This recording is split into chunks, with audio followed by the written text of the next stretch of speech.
మనుషుల తలలకు వేలలు ఎవరు కడతారు? ఉగ్రవాదులు కడతారు.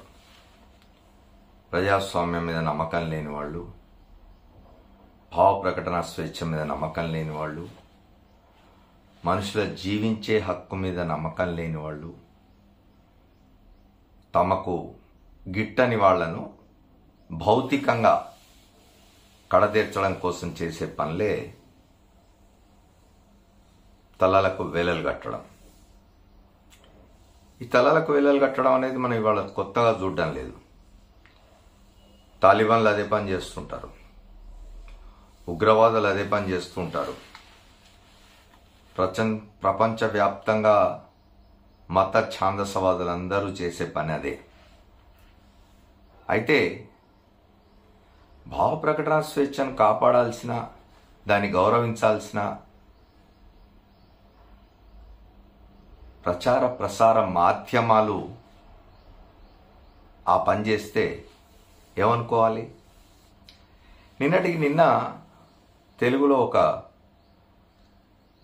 24 గంటల న్యూస్ ఛానల్ పేరుతో ఒక రాజకీయ పార్టీ కొమ్ముగాస్తున్న, ఓపెన్గా చెప్పుకోవాలంటే తెలుగుదేశం పార్టీకి, చంద్రబాబు నాయుడుకు కొమ్ము కాస్తున్న ఒక ఛానల్లో ఒక అతిథి కూర్చొని ప్రముఖ సినీ దర్శక నిర్మాత రామ్ గోపాల్ వర్మను గనుక రామ్ గోపాల్ వర్మ తల నరికి తీసుకొస్తే ఎవరన్నా ₹1 కోటి ఇస్తానని చెప్పినాడు ఒక అతిథి. గెస్ట్ ఆ ఛానల్లో జరిగే చర్చల్లో దాదాపు రోజు కూర్చునే గెస్ట్ రామ్ గోపాల్ వర్మ తల నరికితే ₹1 కోటి ఇస్తానని ప్రకటిస్తూ ఉంటే పదే 3 సార్లు దాన్ని రెట్టిస్తే కూడా ఆ కార్యక్రమాన్ని నిర్వహిస్తున్న వ్యక్తి ఆ ఛానల్లో భాగస్వామ్యం, ఉద్యోగం ఏదైనా కావచ్చు, అతను ముసిముసి నవ్వులు ముఖం పెట్టుకొని అట్లా వద్దండి చట్ట ప్రకారం పోదామంటాడు తప్ప, మొదటిసారి ఆ అతిథి నోట్లోంచి రామ్ గోపాల్ వర్మ తల నరకడం అనే మాట రాగానే ఆపేయాలి కదా, ఆ అతిథి మాట్లాడేదాన్ని మ్యూట్ చేయాలి కదా, లేదా ఆ అతిథిని కెమెరాల్లో బంధించకుండా పక్కకు తప్పించేయాలి కదా. ఆ పనులేం చేయకుండా అతన్ని రెట్టించి మాట్లాడనిచ్చి 3 సార్లు 4 సార్లు అతను రామ్ గోపాల్ వర్మ తల నరికితే ₹1 కోటి ఇస్తాను అని అనే అవకాశం ఇచ్చిన ఆ ప్రజెంటర్ని ఏం చేయాలి, ఆ ఛానల్ యాజమాన్యాన్ని ఏం చేయాలి, అట్లా మాట్లాడిన వ్యక్తిని ఏం చేయాలి? సరే, రామ్ గోపాల్ వర్మ పోలీసులకు ఫిర్యాదు చేసినట్టున్నారు, ట్విట్టర్లో పెట్టుకున్నారు ఆయన, పోలీసులకు నేను ఫిర్యాదు చేస్తున్నాను, ఆంధ్రప్రదేశ్ పోలీసులకు అని. దీని అంతటి కారణం ఏమిటి?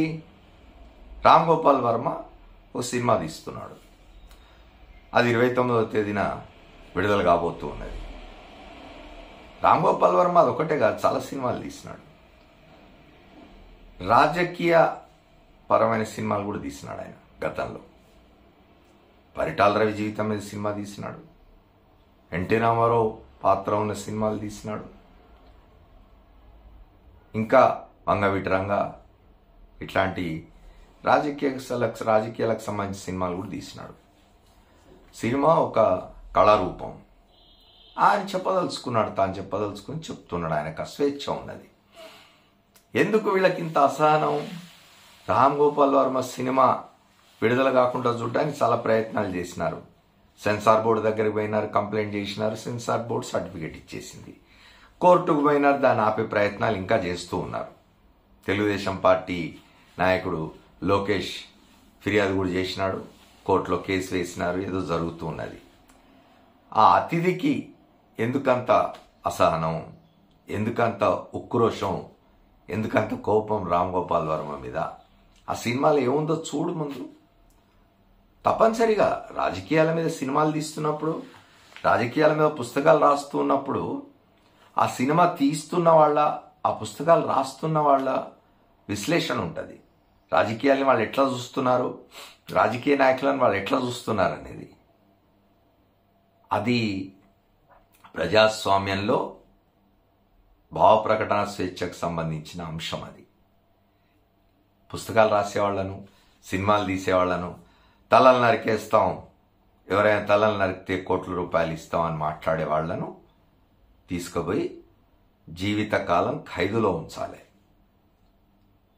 జైళ్లలో చీకటి కొట్టాల్లో పడేయాలి. మనుషుల భావ ప్రకటన స్వేచ్ఛ మీద దాడిని సహిస్తూ ఊరుకుంటే ఇవాళ రామ్ గోపాల్ వర్మ సినిమాకైంది, రేపు ఇంకొకళ్ళ సినిమాకి అవుతుంది, లేకపోతే ఇంకో కళారూపానికి అవుతుంది, లేకపోతే ఇంకో సృజనాత్మకమైన విషయానికి అవుతుంది, ఓ పుస్తకానికి అవుతుంది. మనం ఎన్నికల్లో ఓడిపోయాం, ప్రజలు మనల్ని ఆదరించడం లేదంటే మళ్ళీ ప్రజల దగ్గరికి పోవాలి, వాళ్ళని మెప్పించుకోవాలి, వాళ్ళని ఒప్పించుకోవాలి, వాళ్ళ కోసం మంచి పనులు చేయాలి, చేసి ఎన్నికల్లో పోటీ చేసి వాళ్ళ ఆదరణ పొంది వాళ్ళు కనుక ఆదరిస్తే గెలిచొచ్చి అధికారం చెలాయించాలి. అంతేగాని తలలు నరికితే తెలుగుదేశం పార్టీ ఆంధ్రప్రదేశ్లో అధికారంలోకి రాదు.